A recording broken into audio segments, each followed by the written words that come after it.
Sesuatu yang kamu ingin simpan sebagai hal pribadi, maka simpanlah itu sebagai hal pribadi, bukan untuk dibuka di ruang publik. Dan ketika itu dibuka dan publiknya bisa punya akses, don't be surprised.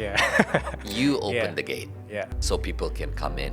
Karena society tidak mengajarkan kita bagaimana belajar kalah sih. Iya, society mengajarkan kita untuk menang. Kamu perlu belajar kalah, karena dari belajar kekalahan kamu tahu bagaimana menerima keadaan dengan lebih baik. Human are the worst virus on earth. Kita yang menggerogoti, kita yang punya potensi menggerogoti, katakanlah hutan, biota laut, kita yang punya kemampuan destruktif untuk menghancurkan atau menggali alam sesuka hati tanpa memikirkan kadang-kadang dampak apa yang muncul setelahnya. At the end of the day, you are on your own. Suatu hari saya mendapatkan sebuah nasihat. Saya tidak akan sebut figurnya. Nasihatnya begini, Res, sepertinya dunia keaktoran itu bukan dunia kamu. Jadi sebaiknya kamu pilih jalan yang lain. Halo semuanya, kembali lagi di podcast Suara Berkelas.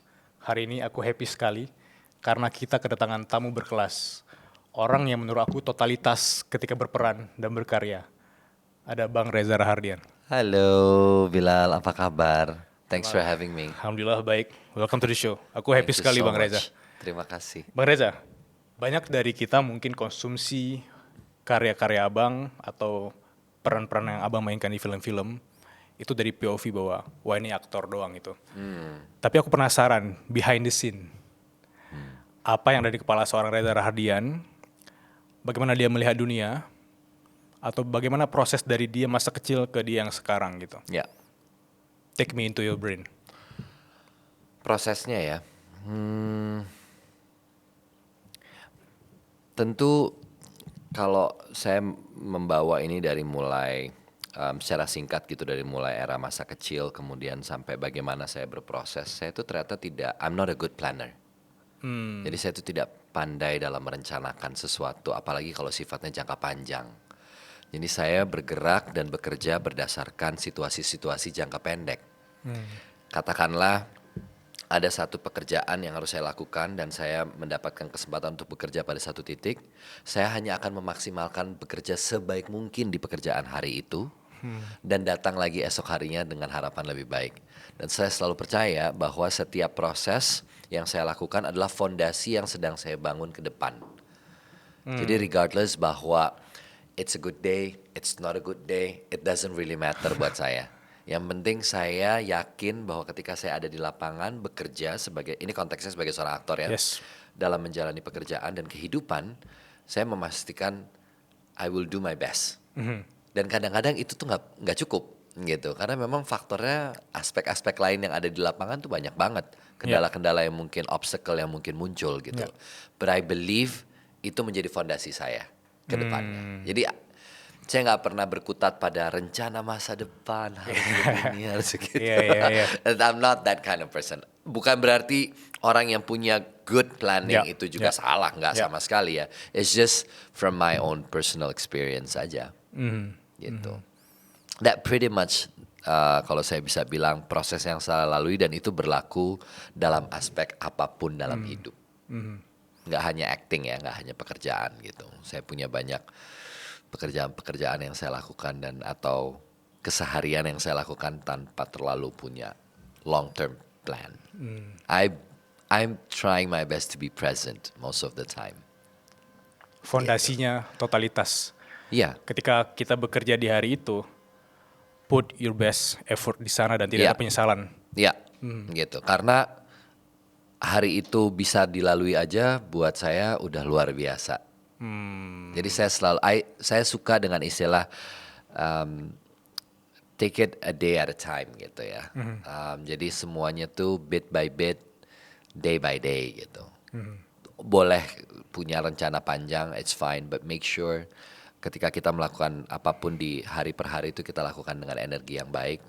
Bangun pagi itu saya paling senang untuk, karena mungkin saya nggak terlalu attach sama social media ya. Saya bangun pagi buka mata tuh hal pertama yang saya lihat tuh biasanya adalah Um, ada cahaya yang udah mulai masuk di jendela atau insting untuk ke toilet cepet-cepet. Oke. Ya udah, saya lakukan aja. Habis itu saya turun, bikin sarapan atau bikin juice and so on. I don't have any necessity untuk harus langsung berkutat dengan gadget atau apa gitu. And that's makes a very good day.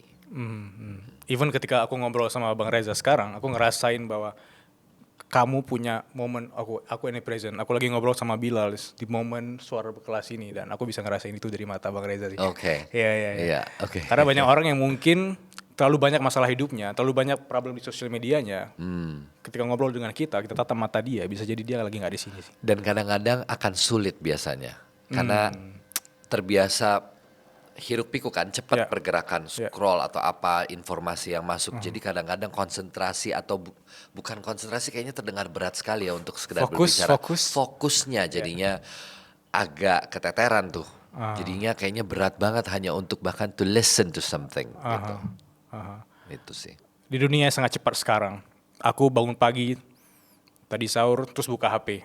Kemudian aku berpikir tentang bagaimana masa depanku. Overthinking yang akan dialami oleh banyak orang gitu ya.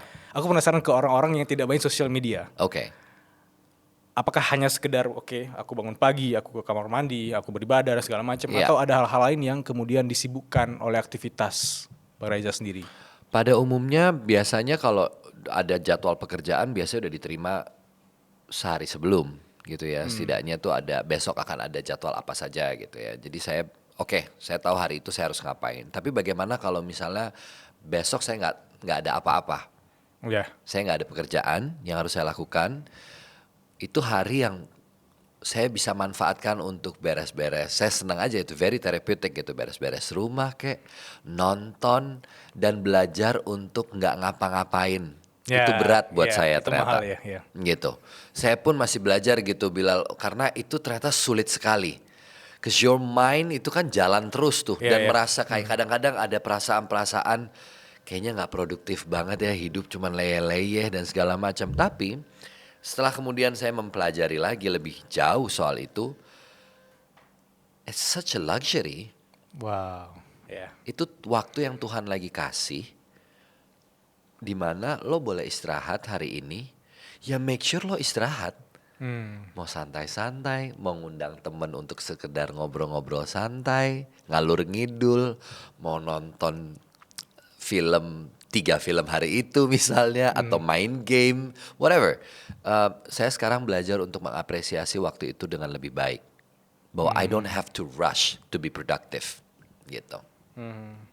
Bahwa saya tidak harus sibuk supaya saya merasa validated bahwa saya produktif, hidup saya bermakna. Enggak, dalam kesunyian, dalam diam, saya harus menemukan makna apa yang saya temuin dalam sunyi dan diam itu, gitu. Salah satu skill yang paling mahal di era sekarang yaitu ketika kita bisa berdamai dengan kebosanan, boredom. Karena banyak dari kita sekarang, terutama orang-orang yang masih 20-an, itu mensibukkan diri. Kita cari distraksi. Kita nggak bisa tuh diem aja dengan pikiran kita. Kita nggak nyaman. That's why kita butuh podcast, kita butuh musik, kita butuh suara-suara orang lain sekitar kita sehingga kita aman. Ketika kita dalam fase boredom, kita mendengar pikiran kita sendiri, itu bikin kita merasa semakin bersalah. Dan kita menolak untuk refleksi diri. Gitu. Aku tuh merasa gini ya, terkadang mencari kesibukan juga bisa jadi escape mechanism seseorang atas ketidakmampuannya untuk menavigasi bagaimana ketika dia berada dalam ruang yang sangat hening atau bahkan sunyi atau bahkan tidak ada apa-apa. Escape mechanism terbaik adalah mencari kesibukan. Apa yang paling instant? Social media, distraksi dalam bentuk apapun gitu. Itu adalah escape mechanism yang paling cepat gitu untuk kemudian there is something that I do. Ada sesuatu kok yang saya lakukan hari ini. Padahal ya balik ke situ lagi, nggak melakukan apa-apa dalam satu hari bukan berarti kita nggak ngapa-ngapain loh. Karena kita nggak bisa sekedar menyuruh otak untuk yuk berhenti berpikir, jangan mikir, ayo jangan mikir apa-apa. Ya nggak bisa juga. Sometimes dinikmatin aja. Nah, belajar menikmatinya itu yang paling sulit tuh these days, terutama hari-hari ini ya. Gitu. Belajar menikmati. Pertanyaan simple. Are you happy now? Wow, happy is such a big word for me. Ya. Kalau ditanya apakah saya happy, bahagia gitu, jujur bahagia tuh buat saya, karena saya baru membuat sebuah pameran seni waktu itu di Jogja dan temanya sedikit mengenai ini. Saya boleh elaborate sedikit ya, Boleh, Bilal, silakan. soal bahagia ini. Bahagia tuh bagi saya indefinitif ternyata. Karena ketemu Bilal, ngobrol seperti ini, saya bahagia. Pulang nanti, misalnya macet, mungkin akan ada a glimpse of perasaan yang saya rasa, duh macet banget lagi nih pulangnya misalnya yeah, gitu. yeah. So bahagia tuh I don't know how to, saya nggak terlalu pandai untuk mendefinisikan. Am I at my peace right now? I am, definitely. I'm at my peace. Saya bisa bilang saya cukup content. Ya. Saya cukup bisa menerima hal yang kurang baik terjadi dalam satu hari. Reaksi. Ya, saya juga bisa menerima hal-hal baik gitu. Jadi saya belajar untuk terus menikmati proses ini karena itu proses yang menurut saya sih kayaknya nggak ada ujung akhir pastinya gitu. Jadi kebahagiaan tuh bagi saya luas banget gitu. Yeah. It's hard to define happiness. It's within you, but how do you describe that gitu ya? Gimana itu within you tuh apa tuh maksudnya within Yeah, you gitu? yeah. Jadi I'm at my peace. Ya. Di zaman kreator ekonomi kayak sekarang, semua orang berlomba-lomba untuk hasilin cuan dari dunia digital. Tapi faktanya nggak semua orang tahu bahwa kita bisa menghasilkan uang dari satu website builder doang. Kita bisa jualan kelas, bikin digital produk, book konsultasi, sampai bikin e-book, bikin tulisan-tulisan atau karya-karya kita dijual langsung dan orang semua bisa ke sana untuk langsung check out di sana. Jadi kita bisa sambil tiduran 24 jam kita tidak harus mengontrol website builder tersebut, tapi uang bisa tetap masuk dari karya kita. Aku bakal kasih solusinya. Solusinya ada di Link ID atau Linkit dan aku udah pakai Linkit sejak tahun 2022 dan itu memudahkan sekali kalau kita sebagai kreator menghasilkan uang dan semua orang bisa akses karya kamu di sana. Misalnya kamu penulis kayak aku. Kamu bisa bikin e-book, even orang-orang bisa konsultasi sama kamu dengan bikin appointment di sana. Dan mereka bisa menentukan jadwalnya, menyesuaikan dengan jadwal kita sebagai penulis. Bahkan yang menariknya, meskipun kamu belum punya produk digitalmu sendiri, kamu bisa affiliatein produk orang di Linkit. Dan itu luar biasa banget. Banyak kreator-kreator di luar sana nggak punya produk sendiri, tapi bisa hasilin 2 digit, 3 digit per bulan di Linkit. So, bagi teman-teman yang belum bikin Linkitnya, tunggu apa lagi? Langsung bikin sekarang. Peace. Kedamaian, ketenangan. Dan dari sana kita sadar bahwa ketenangan yang bikin kita bertemu dengan kebahagiaan versi kita ya. Yeah. Walaupun tadi ada hal atau glimpse yang bikin kita tidak nyaman. Iya. Dan reaksi kita ditentukan oleh bagaimana Betul. kita melihat dunia ini. Iya, karena tentu kita sering sekali mendengar bahwa ya kita mungkin nggak bisa banyak mengontrol apa yang bisa situasi berikan pada kita atau bagaimana, tapi cara kita bereaksi kita bisa kontrol. Oke, that sounds quite familiar gitu. Tapi bukan hanya bagi saya pribadi, bukan hanya sekedar itu, tapi cara kita bereaksi juga ditentukan bagaimana kita memproses semua kejadian yang kita terima. Ya. Kayak misalnya ada orang kita lagi nyetir, sederhana sekali. Saya pernah berada dalam situasi di mobil, antara saya sedang menyetir dan saya sedang disetir orang lain, kemudian kaca spionnya ditabrak orang. Itu bisa ada dua reaksi yang sangat berbeda sekali, di mana saya juga ikut bereaksi di dalamnya. Ini saya berbicara mobilnya milik saya ya. Oke. Satu waktu yang terjadi adalah kemarahan yang kadang-kadang reaksinya juga bagi saya kayaknya agak berlebihan sedikit. Tapi mungkin karena ini dipicu oleh keadaan macet yang udah berjam-jam dan lain-lain. Saya pernah mengalami saat saya menyetir sendiri, kaca spionnya juga ditabrak orang gitu. Kemudian saya ngerasa kayak, well, ya it's not broken. Maksudnya nggak patah, nggak sampai copot. Ya saya nggak merasa perlu bereaksi berlebihan. Ya. Saya cuman kaget terus jalan terus aja. Dan ternyata yang keluar tuh bukan makian dalam kepala saya kayak, well, yeah, it's just a day. It's, it's just a day. Ya. Gitu sih. Ya, it's just a day. Dan It's just semua a day. akan berlalu. Ya. Aku penasaran dengan nama besar Bang Reza Rahadian yang sudah lama berkarya di dunia kreatif ya. Ya. Itu nggak beban kan? Ya lumayan. Harusnya semua orang setuju sih di sini. Tapi bagaimana kita bisa memisahkan ruangan khusus untuk privasi kita sama ruangan yang bisa diakses oleh publik gitu. Karena banyak orang sekarang nggak bisa bedain itu. Ya. Selama sekarang ada kategori yang namanya influencer. Ya. Kayak oversharing bikin mereka terjerat ke masalah baru kan. Ya. Nah, aku ngelihat Bang Reza itu sudah lama di dunia kreatif ini bisa punya ruangan-ruangan khusus itu. Dan aku mau belajar dari sana. Kalau saya mau bicara ruang privat dan ruang yang publik bisa masuk dan akses gitu ya, itu kenapa mungkin salah satu alasannya kalau seorang public figure ingin masih memiliki ruang privatnya, maka hal-hal yang privat itu memang layaknya disimpan sendiri. Tidak untuk dikonsumsi publik atau di-share lewat platform-platform manapun. The more you share atau oversharing tadi, itu membuat publik merasa engaged dan terlibat secara tidak langsung bahwa you're sharing this with us. Berarti boleh dong kita berkomentar dan mengakses ini. Ketika itu kemudian di-counter dengan ucapan, hey, saya juga manusia, saya juga berhak punya privacy. Dengan kata lain, kita yang harusnya menjaga sikap kita, kalau masih mempunyai ruang privacy itu, maka keep it Oke. guarded. Itu yang saya lakukan. Ada ruang-ruang privat yang menurut saya sengaja saya simpan baik-baik untuk ruang lingkup kecil, persahabatan, pertemanan, keluarga, dan tidak melulu harus bisa diakses publik.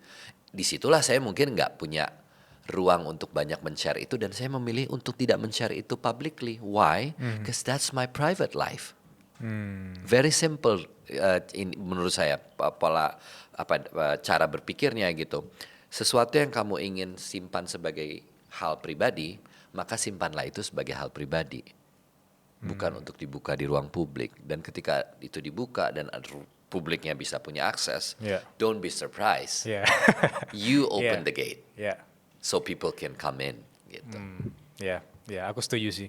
Karena beda kalau kita memakai kacamata storytelling dengan oversharing, itu beda banget. Beda sekali. Oversharing biasanya tuh orang kasih mentahnya. Silakan kamu puter gitu. Dan kan macam-macam tujuan ya, bila hari ini tuh kita share tentang sesuatu, bukan berarti orang nggak boleh share perasaan yang mereka punya gitu. Nggak sama sekali, konteksnya bukan itu. Tapi cara pilihan bahasa, pilihan diksi yang dipakai, kata-kata yang dipakai itu juga perlu dipikirkan matang ketika ingin menyuarakan sesuatu yang menjadi kegelisahan pribadi seseorang gitu. Karena kecuali memang individu ini merasa enggak, I'm an open book. I love to share everything as honest as possible, nggak harus dirangkai-rangkai, nggak harus dipikirin gimana-gimana. Gue bahagia-bahagia aja kok share ini ke publik. Ya udah nggak ada masalah kalau begitu gitu. Ada salah satu podcast Bang Reza yang aku nonton, ya dimana Bang Reza bilang, aku baca buku karena aku ingin memperkaya bahasa aku, kosakata aku gitu. Dan tadi ada kata-kata ketika pemilihan untuk mau nge-share, itu kita harus milih kata-kata yang tepat gitu, agar tidak disalahpahami atau dipelintir gitu. Ngomongin tentang buku, apakah ada buku yang mengubah seorang mindset atau cara pandang Reza Rahadian? Ya sampai sekarang itu kalau ada orang tanya, apa buku favoritmu gitu? Iya. Buku-bukunya Haenim Sunim saya suka. Oke, di Korea. Ada beberapa seri. Love the Imperfection. Kemudian ada saya lupa judul lengkapnya karena lumayan panjang. Anyway, Haenim Sunim tuh salah satu penulis kesukaan saya. Terus kalau yang merubah, hidup saya tuh jarang banget berubah karena buku, to be honest. Oke. Hidup saya banyak berubah karena kejadian yang unexpected yang harus saya hadapi gitu ya. Dan kadang-kadang saya nggak siap ngadepinnya gitu. Tapi buku membantu saya untuk mengenal situasi yang saya sedang hadapi lebih baik. Gitu. Jadi kadang-kadang ada momen, I like being very frank, ada momen ketika saya merasa stuck. Saya nggak tahu harus berpikir dengan cara apa atau menghadapi sebuah situasi dengan cara apa. Tiba-tiba ketemu buku Mitch Albom, Five People We Meet in Heavens kalau nggak salah judulnya. Itu buku yang buat saya kayak tidak secara langsung sama seperti apa yang sedang saya hadapi, tapi ternyata relatable. Yes. Saya jadi bisa memproses apa yang saya hadapi dari apa yang saya baca, gitu. Itu kan secara nggak langsung sebenarnya merubah hidup. Yeah. Tapi karena saya punya dulu kejadiannya, baru kemudian saya mengakses ini dengan cara, wah ini kebetulan nggak ketemu lagi harus ngapain, gimana ya caranya. Terus tiba-tiba mencari-cari bahan bacaan gitu. So in that sense, there are books that it's a life-changing book, tapi I don't know if I can put it that way. Apakah itu cukup valid atau tidak untuk meletakkan seperti itu? Tapi saya suka membaca karena saya merasa ya itu tadi saya bisa menjadi lebih kaya akan kata-kata, knowledge atau perasaan-perasaan bahkan yang di-share oleh penulis. Itu rasa yang menyenangkan sekali gitu. Yeah. Tapi saya nggak bilang saya kutu buku ya, Yeah, kayak saya paham. membaca every single day gitu. Not really, but there are books that I read. I'm a fan of biography. Saya suka banget baca biografi, khususnya aktor-aktor ataupun filmmaker Yeah. yang saya kagumi, saya baca gitu untuk mengenal proses kehidupannya seperti apa. Aku juga setuju ketika Mbak Reza bilang tentang memperkaya kata-kata tadi. Itu berarti kalau kita baca buku, itu bukan sekedar untuk absorb ilmunya, tapi Yeah. untuk kita bisa mengenal bahasa kita sendiri. Apalagi kalau buku itu ditulis oleh orang Indonesia dengan kekayaan bahasa yang kuat sekali gitu. Yeah. Apalagi aktor Yeah. kan butuh untuk punya kemampuan berbahasa Tentu. yang bagus ya. Membaca, katakanlah misalnya saya pernah mengerjakan pertunjukan monolog 2,5 jam perempuan-perempuan Hairil.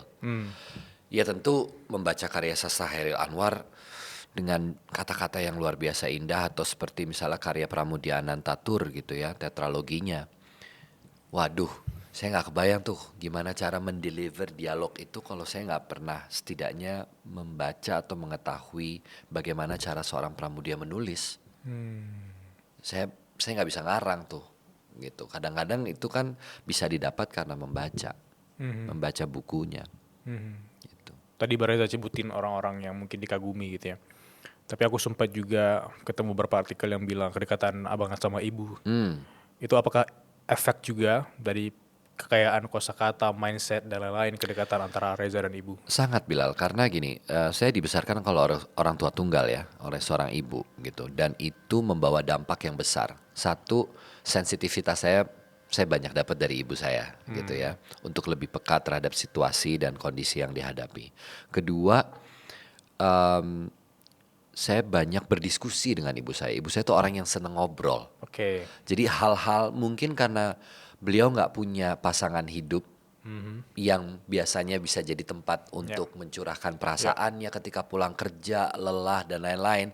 Jadi ibu saya tuh mencari kalimat yang setidaknya mudah-mudahan anak saya bisa ngerti nih. Oke ya. Untuk saya lagi pingin curhat, wah kerjaan mama di kantor hari ini, waduh lagi kayak kapal lagi ada ombak-ombak gitu-gitu. Jadi diskusi itu saya udah biasa dari kecil, diajak ngobrol, dan ya satu-satunya tempat ketika itu buat ibu saya mencurahkan perasaannya hanya saya. And I'm glad, saya justru mensyukuri sekali waktu yang kami lewati, perjalanan hidup yang kami lewati, karena saya jadi belajar dari situ. Soal menghadapi hidup, berdamai dengan keadaan, menghadapi segala persoalan yang kita nggak pernah bisa prediksi, menerima, belajar kalah, itu juga banyak banget kan. Saya belajar kalah tuh, itu istilah yang saya suka banget. Yes, itu Saya, bagus. saya belajar kata-kata itu saya serap dari Om Slamet Raharjo. Kata-kata beliau begini, belajar menang tuh enak Reza, menang tuh enak banget, tapi kamu harus belajar kalah. Karena belajar menang, kalau kamu menang, efek yang paling pertama kamu rasakan itu pasti kebahagiaan, joyful dan lain-lain. Kamu perlu belajar kalah. Karena dari belajar kekalahan kamu tahu bagaimana menerima keadaan dengan lebih baik. Wow. Ya, Gitu. itu bagus. Jadi itu ternyata karena diucapkan di tahun 2009 saat saya masih awal menerima Piala Citra waktu itu ternyata nyangkut di kepala saya sampai hari ini, Bilal. Itu bisa jadi nyangkut di kepala aku sampai bertahun ke depan. Iya, aku baru dengar ini sih, belajar kalah. Karena society tidak mengajarkan kita bagaimana belajar kalah sih. Iya. Society mengajarkan kita untuk menang. Gitu. Dan ketika keadaan memang tidak sesuai dengan realita atau harapan kita, Waduh. kita kecewa. Dan belajar kalah itu bikin kita harusnya lebih dewasa sih. Iya. Kita tahu bagaimana menjikapi kekecewaan itu dengan setidaknya lebih baik lah. Aku pernah dengar Bang Reza juga cerita tentang kesulitan adalah bagian dari skenario hidup untuk kita bisa memperkaya karakter kita gitu. Terutama sebagai orang-orang yang memainkan peran di film-film yang berkelas. Sekarang lagi sibuk di film apa dan bagaimana memerankan karakter tersebut agar punya kekayaan, mungkin cara pandang agar orang-orang juga bisa masuk ke dunia Bang Reza di film itu. Iya. Salah satu film yang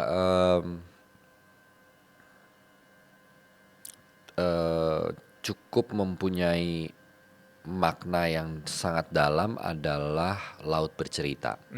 Itu juga adalah film yang sempat saya kerjakan beberapa waktu lalu. Diangkat dari novel Lela Escudori. Dan bagaimana masuk ke dalam karakter itu tentu dengan berbagai macam informasi yang sudah ada di novelnya. Balik lagi, butuh kepekaan. Saya rasa tiap aktor tuh salah satu kuncinya adalah kepekaan. Sensitivitas tuh sangat dibutuhkan memang. Kenapa? Karena sebenarnya kita sedang merekonstruksi kehidupan yang pernah ada dan not imitating, tapi kita reflecting on that kehidupan yang pernah ada itu. Begitupun karakter misalnya. Yang latest banget akan ada satu film yang saya segera tayang itu adalah Susana. Susana itu adalah sebuah film yang diangkat dari IP besar, seorang figur terkenal sekali yang kita tahu, legenda sinema Indonesia. Itu pun saya berperan sebagai Pramuja, film yang saya bisa bilang punya relevansi dengan setidaknya beberapa kondisi di negara kita hari ini di mana ada relasi kekuasaan yang selalu mencoba untuk masuk dan menekan mereka yang lemah, mereka yang tidak mampu bersuara lantang, mereka yang tidak mampu melawan, kemudian dianggap bahwa oke, harus menerima keadaan. Sampai akhirnya mereka sudah terbiasa dengan keadaan seperti itu. Ini dalam skup kecil ya, ini lingkungan, saya bicara tentang lingkungan desa gitu. Itu juga buat saya memasuki karakter itu tuh melihat bagaimana lingkungan-lingkungan atau berita-berita yang kadang-kadang muncul tentang bagaimana situasi-situasi kita hari ini di sekitar kita. Itu mempermudah. Jadi kalau orang nonton kemudian bisa merasa relate, sebenarnya karena saya justru belajar dari mereka, dari apa yang ada di sekitar kita. Itu source terbaik. Dan itu akan tayang dalam waktu dekat, which is Lebaran. Tayangnya Lebaran nanti, ya, Lebaran 2026. Bagaimana menghadapi fase-fase ketika memerankan karakter-karakter di film-film yang Mbak Reza tuh pernah perankan gitu? Apakah mempelajarinya doang atau setelah film itu tayang ada poin atau ada habit-habit yang diabsorb ke nilai-nilai pribadi gitu? Aku penasaran di kacamata aktor seperti apa sih? Oke. Kalau habit atau apa yang bisa diabsorb biasanya terjadinya proses reading, Bilal. Pada saat kita baca skenarionya. Jadi kan saya akan dikasih sebuah skenario di mana saya harus mempelajari itu semua dan kemudian ketika saya membaca di situ saya menangkap karakter ini menghadapi ini, misalnya Cokro Aminoto gitu. Seorang pendiri sebuah organisasi Islam salah satu yang terbesar dan lain-lain, tapi juga kok menerima berbagai macam ideologi. Wah, sebuah pemikiran yang luar biasa sekali gitu. Jadi hal-hal seperti itu muncul karena skenario. Jadi kalau film udah tayang biasanya yang muncul tuh adalah kekhawatiran antara kira-kira apa komentar orang tentang film ini, atau laku apa enggak filmnya, ditonton apa enggak gitu. Mungkin itu kalau udah tayang. Tapi kalau pelajaran yang saya dapat dari beberapa tokoh yang saya perankan itu rata-rata terjadi lewat proses membaca skenario sih. Itu proses awal soalnya kita bersentuhan dengan karakter itu ya ketika membaca skenarionya. Di situ Bilal bisa ngelihat dunia keseluruhannya kayak gimana dan tokoh yang diperankan itu siapa dan apa yang dilakukan, tantangan apa yang dihadapi itu semuanya ada di skenario biasanya. Sampai Gitu. ke karakter yang dimana kadang kalau tokohnya dibutuhkan untuk puasa dia harus puasa juga gitu kan dan bisa Ya, jadi itu adalah metode-metode yang kerap kali digunakan oleh beberapa aktor. Misalnya saya adegannya di sini banyak berpuasa, maka saya harus puasa beneran dan lain-lain untuk bisa menyerap dan menampilkan lebih realis. Tapi saya tidak menganut metode itu. Karena saya percaya bahwa apa yang terjadi di screen biar bagaimanapun itu adalah sebuah performance. oke. Itu adalah sebuah, that's why itu disebut acting gitu ya. Jadi ada unsur kepura-puraan yang dilakukan tapi harus meyakinkan penontonnya. Itu yang paling sulit. Jadi berpura-pura dengan jujur kalau saya nyebutnya gitu. Iya, berpura-pura dengan jujur. Berpura-pura dengan jujur. Itu esensi acting yang bagi saya menonjol gitu. Tapi di luar itu saya rasa orang boleh mencoba punya berbagai macam metode, tapi bukan berarti kalau misalnya perannya terus dia harus misalnya jadi pemabuk, terus dia harus mencoba untuk memabukkan dirinya gitu. Saya juga nggak akan setuju dengan konsep itu gitu. Artinya nggak harus seperti itu juga gitu. Itu wilayah yang menurut saya kadang-kadang suka di cara-cara yang sebenarnya kita sedang memanipulasi diri kita sendiri gitu. Tadi Bang Reza nyebutin kalau di film Suzana itu sendiri ada orang-orang yang memang ditindas atau mereka yang lemah atau mereka yang harus menerima keadaan, which is itu bagian dari orang-orang yang punya trauma tapi tidak bisa memproyeksikan traumanya atau melepas bagaimana harusnya bereaksi terhadap trauma Iya, itu atau sendiri gitu ya. menghandle traumanya Yes, gitu. yes. Bagaimana fase cerita-cerita trauma di film itu yang bisa di-share ke kita gitu? Bagaimana dia bisa keluar dari fase itu atau memang berat sekali hidupnya sehingga kemudian jadi film Suzana itu? Kalau karakter Susana yang diperankan oleh Luna Maya di film Susana ini, karena dia ada konteks santetnya gitu ya. Jadi memang dia adalah berangkat dari seorang perempuan yang mengalami trauma yang sangat besar. Keluarganya ditindas, dirinya ditindas, kemudian dirinya terpojok pada situasi di mana dia bingung harus melawan dengan cara apa. Kemudian akhirnya mengambil jalan yang mungkin tidak umum dipilih oleh orang gitu. Dan ini kita ngomongin eranya 80-an. Ya mungkin kalau sekarang kita kenal psikolog, psikiater gitu ya, mungkin beda gitu. Iya. Ini kita ngomong tahun 80-an tentu udah ada, tapi pada konteks ini di desa itu tuh we don't show that of course. Dan dari situlah dia mempelajari satu ilmu tertentu untuk kemudian membalaskan rasa-rasa traumanya, dendamnya kepada orang-orang yang pernah menyakitinya, menitipkan rasa trauma itu dengan cara-cara yang ekstrim gitu. Kemudian tentu diakhiri dengan ya harus nonton filmnya, ntar saya spoiler gitu ya. Tapi perjalanan trauma Susana itu sebenarnya yang membawa kenapa film ini ada dan ceritanya berjalan. Oke. Tanpa itu sebenarnya kita nggak punya cerita apa-apa untuk diceritakan. Justru karena Susana mengalami sesuatu dalam film ini, keluarga dan dirinya, maka cerita ini perlahan-lahan berjalan gitu. Dan ini adalah cerita yang ini salah satu kenapa mungkin saya jarang mengerjakan film horor ya. Ya. Salah satu alasan kenapa saya mau, karena ada satu hal yang saya suka sekali dari skenarionya adalah manusia tidak digambarkan sekedar hitam dan putih pada cerita ini. Orang yang kita pikir jahat sekalipun ternyata punya background luka dan traumanya tersendiri yang membuat dia kemudian menjadi seperti itu karena dia nggak tahu harus menangannya dengan cara apa. These are ternyata hal yang paling berbahaya di dunia ini adalah sebenarnya dalam cerita ini ya, manusia itu sendiri. Tapi itu juga ada relevansinya sih. Saya pikir-pikir ya, saya pernah baca satu artikel, Human are the worst virus on earth. Bisa elaborasi nggak? Saya lupa ini artikelnya di mana. Kenapa disebut human are the virus? Karena kita yang menggerogoti, kita yang punya potensi menggerogoti katakanlah hutan, biota Yes. laut, kita yang punya kemampuan destruktif untuk menghancurkan atau menggali alam sesuka hati tanpa memikirkan kadang-kadang dampak apa yang muncul setelahnya. So that article saya lupa saya baca di mana. I wish I remember. This article itu captivating banget buat saya karena kalimat itu. Humans are the virus. What do you mean by that? Setelah saya pikir-pikir kadang-kadang ya juga ya. Ya. Mungkin saya misalnya membuang sampah sembarangan, saya menebang pohon misalnya, atau saya bersikap dengan semena-mena, seenaknya gitu. Saya nggak mau ngambil contoh orang Ya, lain gitu ya. ya.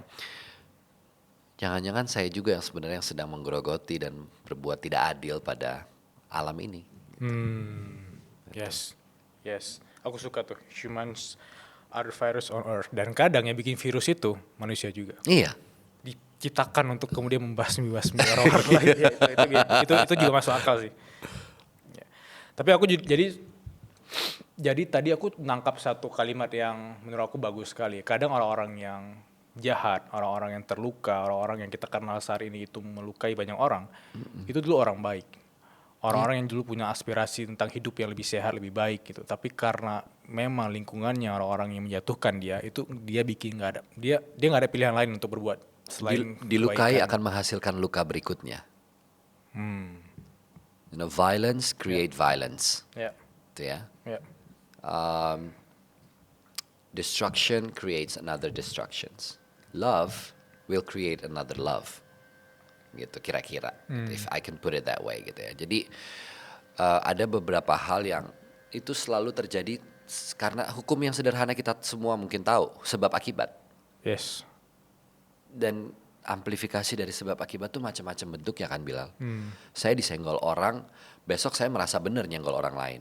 Ya. Kalau saya kesel. ya, ya, Jadi pembenaran-pembenaran atas perilaku, ya pewajaran-pewajaran itu yang kadang-kadang sebenarnya membuat kita jadi merasa we are allowed atau kita benar kok melakukan ini tanpa kadang-kadang berpikir tapi hal ini akan menimbulkan dampak apa di orang lain ya.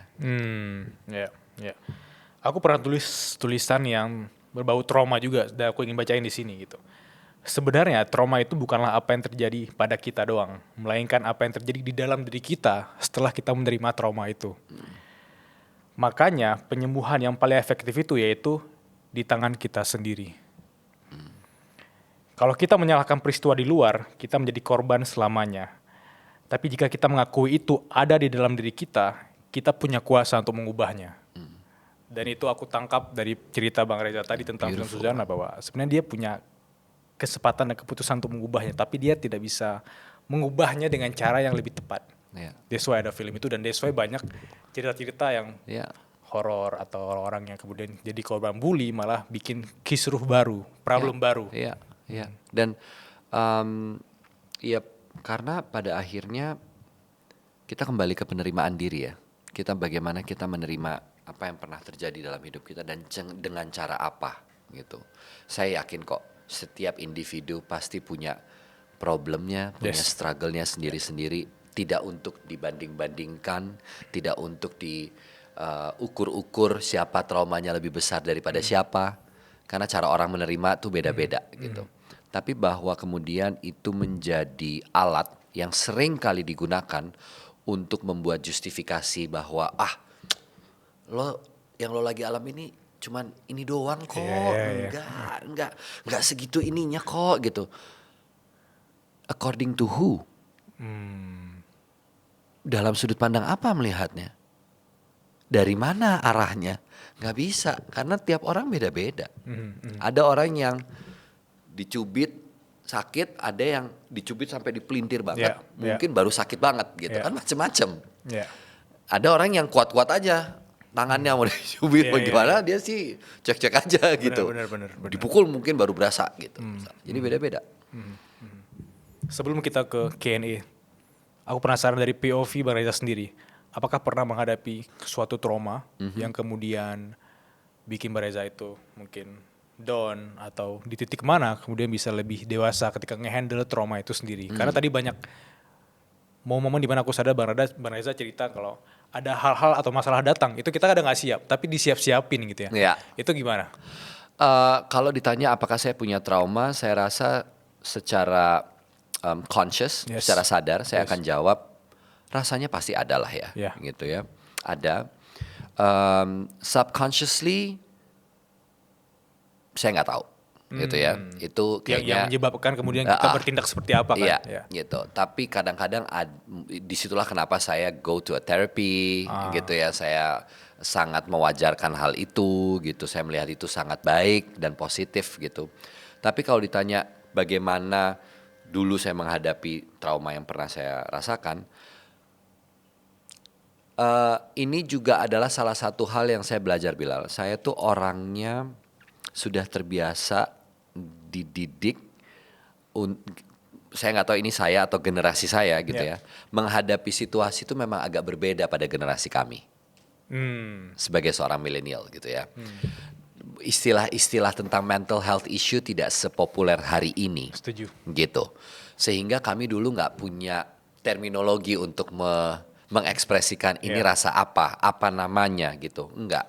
Jadi kita terbiasa either suppressing atau kita melawan ini dengan cara yang lain.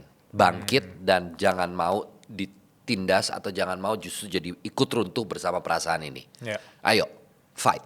Jadi fighting spiritnya emang gede banget gitu. Saya nggak tahu ini berkaitan soal angkatan atau tidak gitu ya, atau soal generasi atau tidak. Tapi saya justru belajar dari generasi Gen Z tentang istilah-istilah mengenai mental health issue. Yeah. Justru this is the things that we should thanks to the Gen Z. Yeah. Karena dari mereka lah kita yang sebenarnya belajar banyak hal. Kita jadi tahu lebih banyak hal baru gitu. Jadi itu menjawab tentang how I deal with my trauma gitu ya. Saya berdamai dengan trauma yang pernah saya miliki. Pada akhirnya penerimaan, Bilal, jawabannya. Saya menerima bahwa ada hal yang baik, ada hal yang mungkin kurang baik pernah terjadi. Tapi begitupun pada akhirnya saya cuma bilang gini, Bilal, kalau saya ditanya soal itu, hidup. It's just life. Yeah. Sometimes it's good, sometimes it's not. Kadang ada jalan kita kesandung, Yeah. kadang kita disenggol tanpa kita minta. But that's life. What matters buat saya yang penting adalah bagaimana saya melanjutkan hidup saya dan terus bergerak ke depan. Saya nggak mau terjebak. I don't want to be the victim here. I don't want to say I'm a victim. Enggak gitu. Bagi saya ya, this is not a suggestion atau apa. Tapi saya tidak mau kemudian meratapi diri saya sebagai seorang victim terus tiba-tiba saya jadi nggak ngapa-ngapain dan menyalahkan semuanya ke trauma itu. Ini karena saya begini dan menjadi pembenaran untuk saya melakukan hal-hal lain karena saya bisa menggunakan tameng. Karena trauma saya jadi begini. Ini karena saya pernah ngalamin ini, jadi saya berhak untuk begini dan lain-lain gitu. Saya juga nggak mau. I don't want to romanticize that. Ya. Dan tadi sebelum kesini aku ketemu satu quotes di Instagram ya. Quotesnya seperti ini. Orang bilang hidup itu cuma sekali. Menurut aku kurang tepat. Ya. Hidup itu ribuan kali, kita mati sekali. That's why ketika kita hidup nih. Ya. Nanti malam kita tidur. Besok kita hidup lagi, bukan bangun. Kita hidup lagi dan kita jalani hidup. Orang dengan pakai kata-kata hidup itu cuma sekali. Ya. Kita mikirin kayak oke, aku bisa ngerjain apa aja. Tapi karena hidup kita ribuan kali, jadi do your best. Ya, do your best each and every day. Itu yang mungkin saya bisa bilang bahwa itu yang saya coba setidaknya lakukan gitu dari hari ke hari. Karena tadi saya nggak pernah tahu apa yang akan terjadi besok kan. Ya. Nggak semua hal bisa saya prediksi. Tapi I'll make sure saya berusaha aja untuk menjalani setiap harinya dengan lebih baik gitu. Gimana obrolan kami tadi? Seru banget kan? Tenang, jangan skip dulu ya. Ini bukan iklan.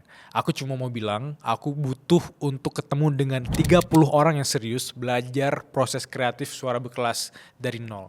Mulai dari gimana aku menemukan ide, gimana scriptingnya, gimana eksekusi long form podcastnya, long form kontennya, gimana kemudian eksekusi di short formnya, sampai ke kita belajar detail tentang konten waterfall, dan yang paling penting gimana caranya kita bisa monetisasi.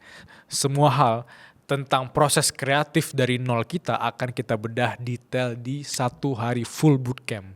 Langsung bareng aku dan temanku Agus Leo Halim. So, tunggu apa lagi? Langsung aja klik link di deskripsi dan sampai jumpa di eksklusif Creative Masterclass. Langsung bareng aku dan ku Agus Leo Halim. Ya, come on, sampai jumpa. Khusus 30 orang serius ya. 3 pertanyaan dari teman-teman suara berkelas. Pertanyaan pertama dari Natasha Reza. Di dunia yang penuh dengan godaan modern saat ini dan begitu banyak opsi, bagaimana seorang Mas Reza itu tetap memegang teguh nilai-nilai seperti keluarga, iman, dan integritas tanpa kehilangan jati dirinya sendiri? Karena saya merasa bersyukur bahwa saya masih bisa memiliki keluarga yang bisa ada buat saya pun ada untuk mereka gitu. Dan itu tidak selalu sempurna, tidak selalu ideal, tapi kami berusaha untuk selalu menjadi keluarga yang saling peduli satu sama lain. Dan itu keistimewaan yang luar biasa, itu harta buat saya.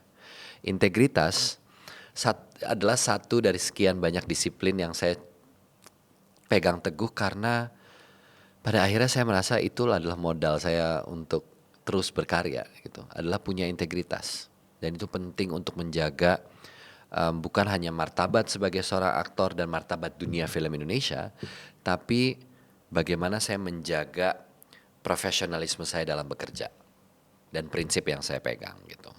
Cara-cara itu yang biasanya works. Jadi kalau kita ngomongin keluarga, integritas, dan bagaimana itu kemudian membuat saya tidak kehilangan diri saya, ya karena di keluarga saya menemukan diri saya terus-menerus. Keluarga, sahabat adalah orang-orang yang membuat saya grounded. Ya. Saya merasa bahwa di sini saya bisa melihat peran saya sebagai aktor tuh selesai ya di set. Ya, Gitu lepas loh. dulu bajunya ya. Udah itu begitu cut, oke, it's a wrap for today. Reza boleh pulang, boleh rilis. Baju itu udah saya tanggalkan, Bilal. Udah itu saya gantung yang rapi di lemari, di set, selesai, besok saya ketemu lagi. Saya pulang ke rumah sebagai anaknya Pratiwi Widiantini, sebagai kakaknya David, sebagai sahabatnya mungkin ABC gitu ya. Udah, itu aja. Jadi kalau ditanya bagaimana kemudian tidak kehilangan diri, ya karena saya bersyukur, saya beruntung punya orang-orang yang menurut saya sangat saya apresiasi ada dalam hidup saya. Dan pertemanan juga tidak selalu mulus. Pertemanan itu gak selalu mulus. Tapi begitulah pendewasaan diri. Saya merasa bahwa dalam dunia pertemanan ya, hal yang paling bagi saya menjadi pelajaran terbesar adalah ketika kita tidak mampu menjadi jujur dan meluapkan semua pertanyaan di depan orang yang kita anggap teman atau sahabat sendiri. Wow. Itu adalah teguran pertama bahwa kamu butuh mengambil jarak. Ketika kamu menemukan perasaan di mana gak enak, udahlah dia orangnya gini, jangan deh, nanti kan udah tahu sendiri orangnya kayak apa, jangan ngomong yang gini-gini deh, jangan gini. Udah mulai banyak benteng-benteng seperti itu terjadi dan itu sifatnya akumulatif, biasanya itu harusnya menjadi calling. Bahwa something is, you need to talk gitu. Ada yang perlu secara dewasa ya, bukan berantem-berantem gak penting gitu, tapi ada proses pendewasaan yang perlu diambil. Gitu. Ada jarak yang perlu diambil. Gitu. Dan jarak yang diambil ketika tidak dengan emosional itu adalah jarak terbaik. Ya. Gitu. Pelan-pelan menghilang. Tapi bukan tanda kutip ghosting ya, tapi bukan ghosting ya. Mengambil jarak itu kan bukan pergi, bukan cabut gitu. And then you come back with a new energy and communication yang lebih baik. Gitu. Itu wise banget. Bagaimana mendefinisikan teman-teman yang berkelas gitu? Karena kita ada juga platform live podcast namanya Teman Berkelas ya. Nah, Teman Berkelas itu mengajak teman-teman di luar sana yang ngerasa kesepian untuk kemudian growing bareng kita sendiri. Kalau Bang Reza kita ajak ke teman berkelas, apa definisi teman berkelas versi Mas Reza?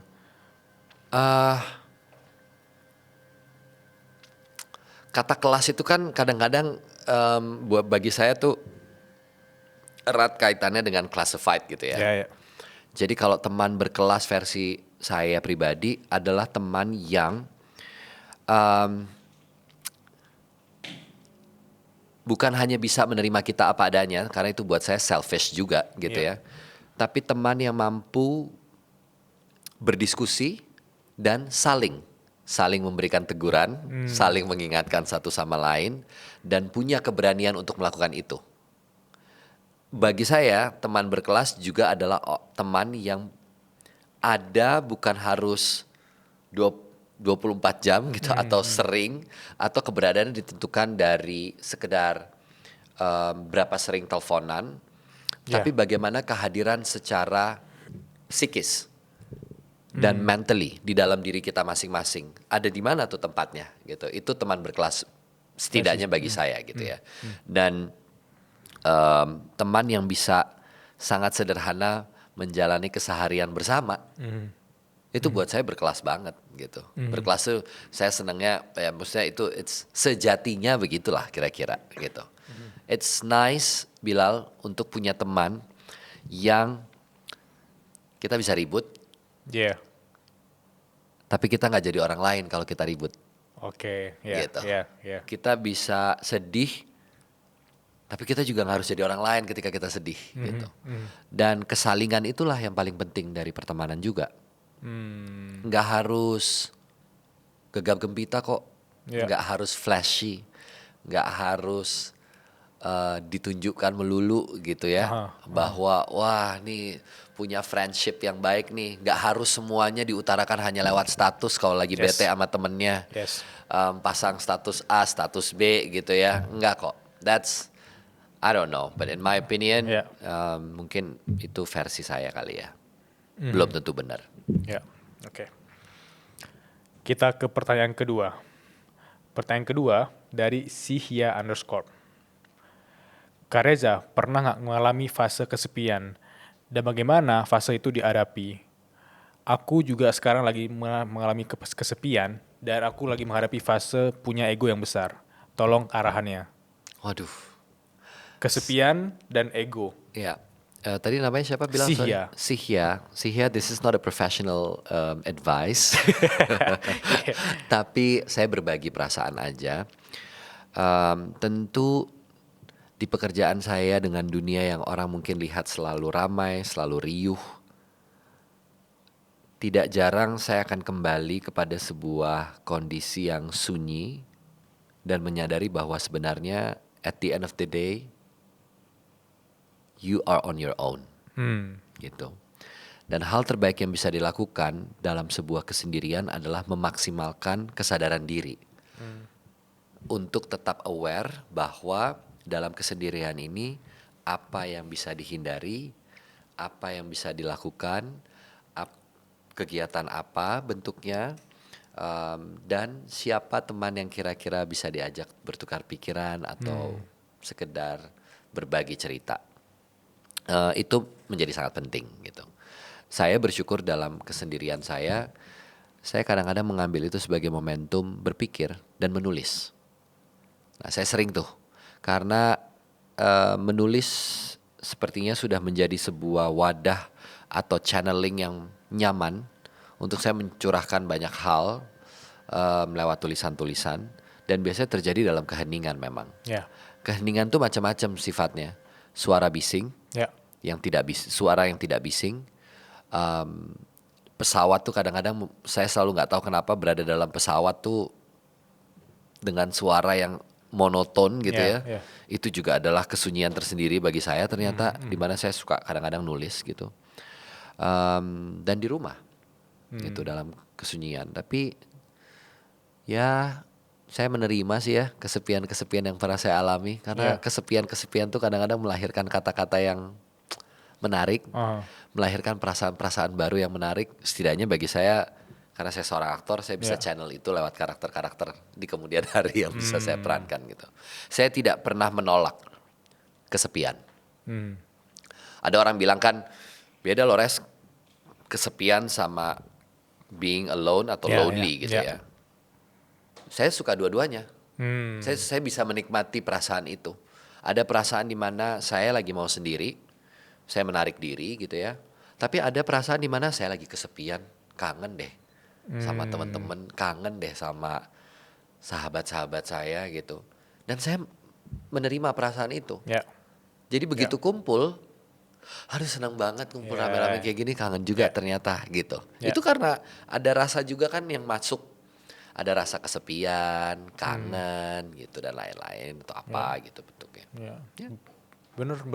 Karena banyak orang melihat kesepian itu sebuah ancaman. Iya. That's why mereka tidak nyaman dan ngelihat itu sebuah perbedaan yang besar sekali antara kesepian dengan kesunyian tadi gitu. Ini satu aja, sorry Bilal, Ya. aku baru ingat. Saya merasa penting untuk selalu berproses dan belajar menghadapi situasi apapun bentuknya. Dan itu saya udah terbiasa dari kecil masalahnya. Ada banyak unprecedented moments yang saya hadapi dan begitu pun mungkin dengan orang-orang di luar sana. Ya. Tapi saya selalu belajar untuk memproses semua peristiwa, mau yang enak mau yang gak enak. Jadi mungkin ketika ada unprecedented moment terjadi atau unpleasant, saya berupaya sebaik mungkin untuk bisa menghadapi itu dengan ketenangan, dengan cara-cara berbagai macam cara atau bahkan luapan-luapan emosi yang kadang-kadang keluar. Itu juga adalah cara untuk release sesuatu. Saya pernah bicara dengan salah satu orang psikiater bahwa kemarahan itu tidak melulu negatif. Oh. Kemarahan yang dipendam justru bisa menjadi sesuatu yang malah membahayakan. Tapi ketika itu ada proses untuk dirilis, caranya macam-macam tentunya. Itu juga menjadi penting untuk kita bisa menemukan cara merilis itu. Gitu kira-kira. Ya. And again, this is not a professional advice. I'm not a professional. Aku paham. I'm just speaking on behalf of myself as a human being. Tadi sih juga nambahin kata ego. How do you handle ego? How do I handle ego?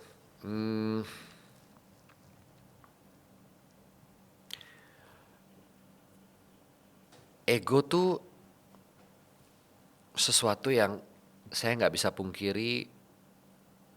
Saya bisa bilang ada beberapa yang saya pelihara. Karena saya belajar dari ego, saya jadi punya keberanian untuk bilang bahwa diri saya itu valuable. I am worthy of love. I am enough. I am blessed. Dan lain-lain. Itu a glimpse of ego pasti ada di dalamnya. So ego tuh bukan selalu, saya tidak pernah melihat ego tuh sebagai sesuatu yang necessarily negatif. Egois tuh beda lagi. Ya. Gitu. Tapi ego itself, how do I handle it? I make peace with it. I don't know how to handle it. I just make peace with it. Saya berdamai sehingga saya tahu bagaimana menggunakan itu. Kayak misalnya ada orang bilang egois sekali ya. Ini egois ya konteksnya. Egois sekali orang yang selalu mendahulukan dirinya sendiri. Ya. Orang lain dikesampingkan. Mungkin di beberapa pengalaman saya ada kejadian yang sebaliknya. Saya kadang-kadang, ini saya belajar dari ibu saya by the way. Oke. Kalau kita menyebut nama tanpa disadari, ada pertanyaan singkat, oh Reza tadi pergi sama siapa aja? Oh ada aku, ada Arya, ada ini, misalnya gitu saya sebut. Ibu saya tuh langsung mengkoreksi loh Bilal. Ibu saya langsung bilang gini, dan ini hal kecil yang saya sadari dari saya kecil. Sebut yang lain dulu. Ada Arya, ada Teguh misalnya, ada Dudung, ada siapa? Ada kakak, ada aku. Itu pendidikan yang efeknya ternyata hari ini keakuan saya ya. Mungkin bias. Disitulah saya merasa keakuan saya tuh tidak lebih besar dibanding orang lain. Bagus. Tapi ada momen di mana saya merasa bahwa saya sedang ingin berbicara hari ini tentang isu ini atau saya lagi ingin mengkritisi sesuatu, ya saya berhadapan dengan diri saya versus orang banyak mungkin gitu. Hal-hal seperti itu. Wow, itu bagus. Itu bagus banget. Dan that's why ketika orang ke suara berkelas, kayak 90% orang itu cerita bahwa pendidikan dari rumah itu penting sekali. Sangat. Aduh, saya mudah-mudahan ini juga menjadi sesuatu yang diperhatikan oleh pengambil kebijakan gitu ya, bahwa kita boleh fokus pada pendidikan-pendidikan di institusi gitu ya, sekolah dan lain-lain yang formal lah. tapi menjebatani komunikasi untuk orang tua yang mungkin bekerja di rumah atau tidak bekerja di luar, itu untuk dibekali dengan bagaimana sih pola asih anak-anak di rumah gitu. Itu penting banget menurut saya. Karena wisdom itu kita punya sebagai bangsa Indonesia. Akar budaya kita tuh untungnya kuat. Ya. Sehingga wisdom itu kita punya banyak. Banyak bahkan dari cerita-cerita folklore gitu ya, dari cerita-cerita rakyat, banyak sekali. Mungkin hari ini kita melihatnya kayaknya maksudnya apa sih gitu, itu kan cerita-cerita dongeng gitu. Loh di dalam dongeng itu ada banyak sekali pendidikan yang luar biasa yang dititipkan oleh pembuatnya. Bahkan dalam peribahasa, jadi kita banyak banget sebenarnya aset-aset yang bisa kita gunakan. Setuju. Gitu. Setuju. Dan sesuai pendidikan atau literasi dari rumah itu sederhana sekali sebenarnya. Sekali. Etika sopan santun semua dari rumah. Yes. Ya. Kita ke pertanyaan ketiga. Dari is_Yusril. Kalau balik lagi ke usia 20-an awal, apa yang mau Mas Reza lakuin? Dan juga mau bilang apa ke versi Mas Reza yang dulu? 20-an ya?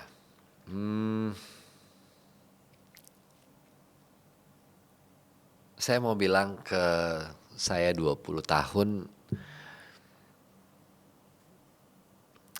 you rock. Oke. You really enjoy your life. A lot of mistakes gitu ya. Dan saya cuma mau bilang makasih ya udah banyak bikin kesalahan di usia itu gitu. Karena itu membawa pelajaran berharga. Terus, tadi satu lagi apa? Kalau balik lagi ke sana dan nanti ngobrol sama dia, mau bilang apa? Ya itu. You rock, yes. You rock. Dan saya mau bilang terima kasih. Terima kasih udah jadi Reza yang cukup kuat untuk selalu menghadapi segala sesuatu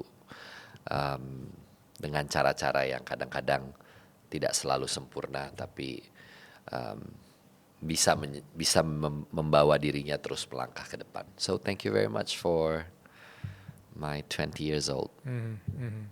Kalau ada mesin waktu Doraemon untuk balik ke masa lalu, nggak ada yang mau diubah atau nggak ada yang mau diperbaiki? Diubah nggak?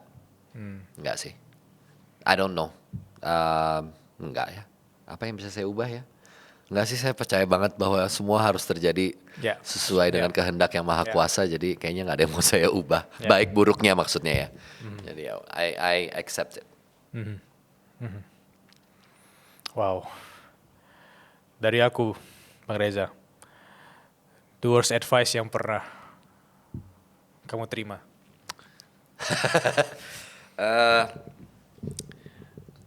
Worst advice. Suatu hari saya mendapatkan sebuah nasihat. Saya tidak akan sebut figurnya. Nasihatnya begini, Res, sepertinya dunia keaktoran tuh bukan dunia kamu. Jadi sebaiknya kamu pilih jalan yang lain. Kayaknya kamu tuh tempatnya bukan di sini. Bukan di seni peran, bukan di dunia film, mau sinetron, bukan di sini. Kamu cari tempat lain, Gi. Kamu kerja aja. Kantoran, maksudnya cari pekerjaan lain gitu. Dan untuk kurun waktu 7 bulan saya menerima nasihat itu. Dan saya bekerja di sebuah majalah. Karena saya merasa, oh ya, mungkin datang dari orang yang sangat amat berpengalaman di industri ini, saya percaya bahwa pendapatnya pasti valid. Dan saya mengikut, itu tertanam di kepala saya bahwa oh iya juga mungkin benar kali ya. Saya terlalu ngawang dan mungkin gak realistis mimpi saya gitu. And that's the worst advice I've ever gotten in my life. Karena kalau saya percaya terus-menerus, ya kita gak ngobrol hari ini, Bilal. Iya sih. Mari kita sambut Reza Rahadian dari penerbit majalah A gitu ya. Gitu kan. Wow. Tapi itu di usia berapa dan transisi 7 bulan setelah itu gimana cara ngematahin advice itu gitu? Panggilannya datang terus.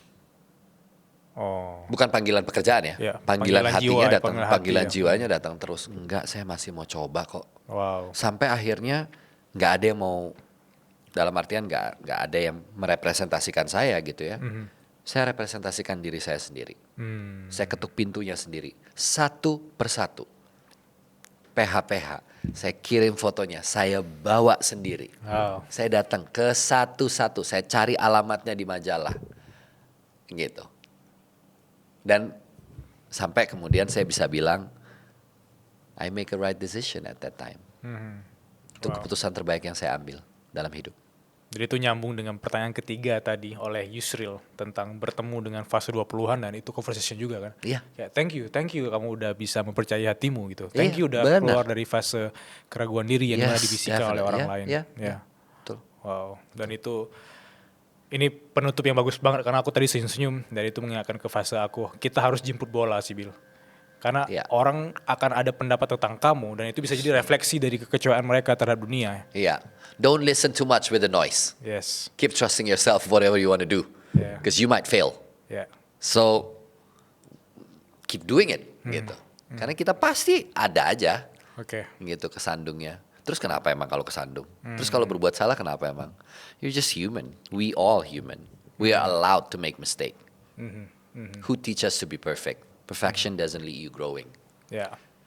I think curiosity makes you grow. Ya. That's the best advice. I think that's the best. Ya. Terima kasih banyak Mas Cesar Thank you Hadian so sudah much, bersama Bilal. kelas. Thank you for having Terima me. kasih semuanya. Thank you.